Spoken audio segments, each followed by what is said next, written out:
साथियों, नमो बुद्धाय, जय भीम। आप लोगों के बीच में आज मैं ऐसी अपने समाज की घिनौनी परंपरा को रूबरूब कराने के लिए आई हूँ जो शायद आप लोगों ने अभी तक नहीं सुनी होगी। तो मैं आपको बताऊं कि जो आजकल बात हिंदू लोगों की मानी जा रही है कि जैसा वो लोग बताते हैं और हम लोग वैसा ही काम करते चले जाते हैं। हमें ये पता नहीं होता है, थोड़ा सा अपना दिमाग नहीं लगाते हैं क्या ये लोग बात हमसे सही कह रहे हैं या फिर गलत कह रहे हैं। लेकिन हमारे पास बुद्धि है, विवेक है, बाबा साहब ने हमें अधिकार दिया है, तो हमें अब हम बोल सकते हैं। पहले हम बोल नहीं सकते थे। तो हम आपको बताते हैं, जो ये रक्षाबंधन का त्योहार है, क्या ये वास्तव में भाई और बहनों का है या फिर किसी और का। और ये रक्षाबंधन का त्योहार कब से स्टार्ट हुआ और इसका नाम रक्षाबंधन ही क्यों पड़ा। तो जो मैं आप लोगों को ये कहानी बता रही हूँ, ये हिंदुओं के धर्म ग्रंथों के अनुसार ही बता रही हूँ, ना कि हमारे महापुरुषों के द्वारा लिखी हुई है। एक बार देवराज इंद्र युद्ध के मैदान में युद्ध करने के लिए जा रहे थे। तभी उनकी पत्नी इंद्राणी ने कहा कि महाराज रुक जाइए, और उन्होंने अपनी चूनर के पल्लू को फाड़ करके और देवराज इंद्र की दाईं कलाई पर बांध दिया। तब देवराज इंद्र ने कहा कि हे गौरी, ये क्या है। तब इंद्राणी ने कहा कि हे महाराज, कि मुझे इस प्रकार का वरदान लगा हुआ है, जिस वीर पुरुष के दाएं हाथ की कलाई पर मैं पल्लू बांध दूंगी, चूनर का पल्लू, और वह वीर योद्धा युद्ध भूमि में कभी भी असफल नहीं होगा। वह निश्चित ही डेफिनेटली उसकी विजय होगी, उसे कोई भी नहीं हरा सकता है। इसीलिए महाराज, मैंने अपने चूनर के पल्लू को फाड़ करके आपकी कलाई का बंधन किया है, और ये बंधन आपके युद्ध भूमि में आपकी रक्षा करेगा, आपको हर एक परेशानी से जूझने की हिम्मत ताकत देगा।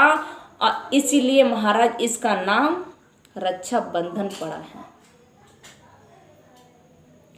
तब मैं आप सभी देश के भाई बहनों से ये प्रश्न करना चाहूंगी, जितने भी भाई बहन इस टाइम पर मुझे देख रहे हैं, और मैं प्रश्न कर रही हूं और आप मुझे उत्तर दीजिए। पहला मेरा प्रश्न आपसे ये है कि मुझे ये बताइए, बहन ने भाई के हाथ पर राखी बांधी थी या फिर पत्नी ने। बताइए। नहीं, पत्नी ने बांधी थी। अब ये बताइए कि पत्नी ने पति की कलाई पर बांधी थी या फिर बहन की कलाई पे। किसके पे बांधी थी? पत्नी की पे।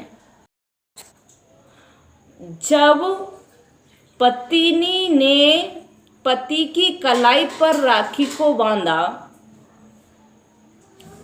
तो आज भी उसी के परंपरा के अकॉर्डिंग आज भी पत्नी को पति की कलाई पर ही बांधना चाहिए, ना कि बहनों को भाई की कलाई पर। तो मैं आपको बताऊं,